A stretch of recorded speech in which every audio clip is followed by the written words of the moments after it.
Good day, everyone. This is KW, the blue collar worker. I was asked a question: can you make money with a rental property? And the answer to that is yes, you can make money with a rental property. I mean, it can be a good source of income, absolutely. But this is what you have to look at when you're considering owning a rental property for income. The mortgage. You want to make sure that you don't have a big mortgage that's going to eat into the profits. Two, you want to buy something in an area where it's that you don't have big taxes on it that can hurt you as well. And mainly in the suburbs, the taxes, for whatever reason, seem to be a lot more than in the city itself.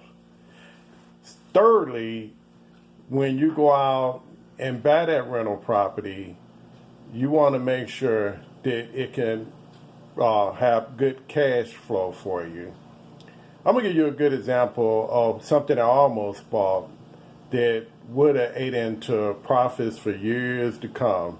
I was looking at this house that I was going to fix up. It was like almost dirt cheap. The area was somewhat suspect, but I didn't really have to spend a lot of money on it.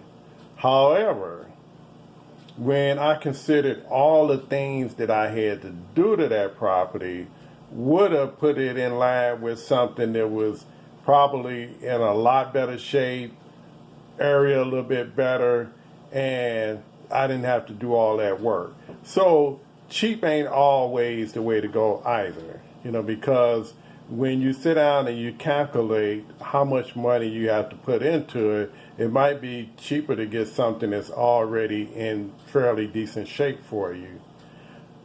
Another thing you have to consider, how much money can you get for that area? Because if people are going to spend big money to live in a certain place, they might as well live in the place where they can get more bang for their buck. And the area is fairly decent. So you got to take that under consideration too when you buy your rental property.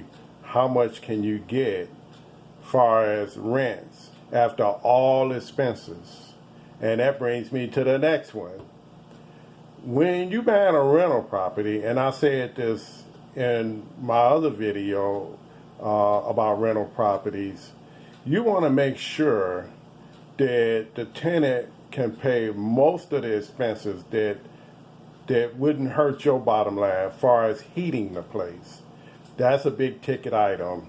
So you want to make sure that they got their own furnace, their own hot water tank, and you can charge a little extra for the water.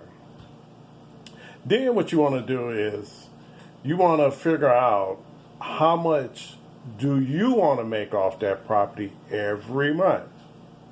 Whether it's $100, $300, $400, whatever the deal is, you have to figure out how much can you make off that property after all expenses. And then this giving you cash flow. And this is one of the rookie mistakes I made when I first got into the rental business. I had this 3-flat. It was my first rental property. And I had a tenant on the second floor, and I had a tenant in the garden apartment, right?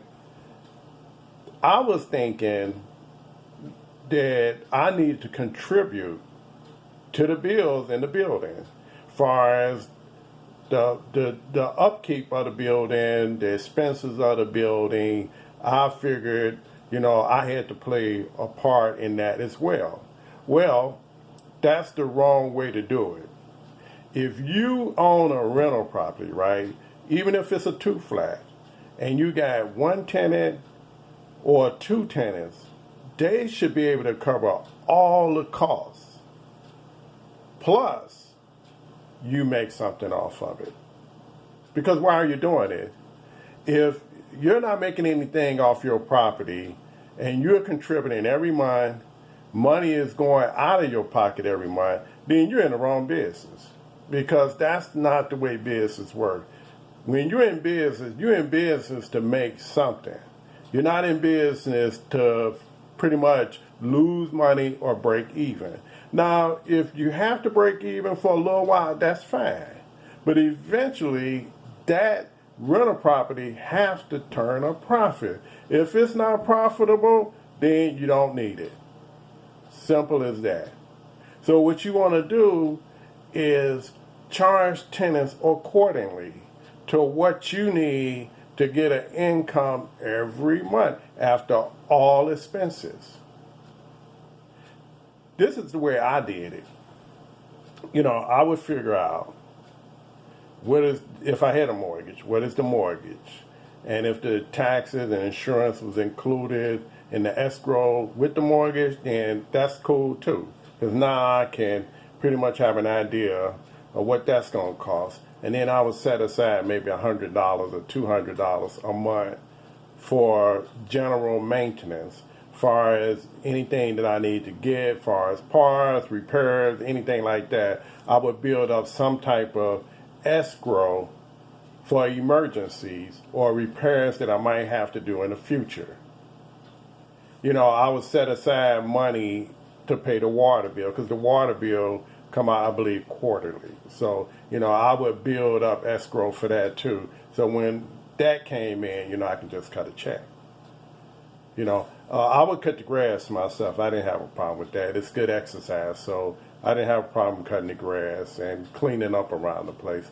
If you got good tenants, they'll even join in and help you clean the place. I got this one good tenant that does it all the time, and I really appreciate that.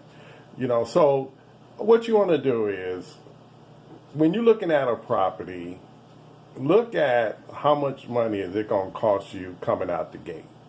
Now, if you got big bucks that you can hire a contractor to come in and do all the work for you, then now that's a different story. But you're going to have to pay that person.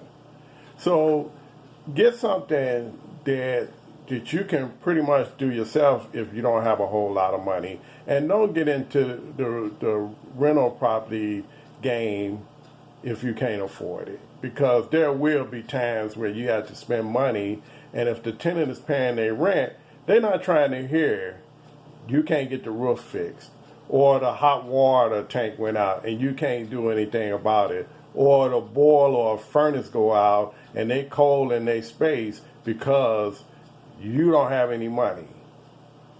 So think that out good before you take that leap of faith. Now, if you new to just owning property, my advice would be, first get a house.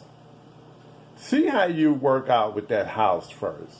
And if you can, work with that house and you got that under control for about a year or two, then try your hand at rental properties. Because, people want stuff fixed, especially if they're paying their rent.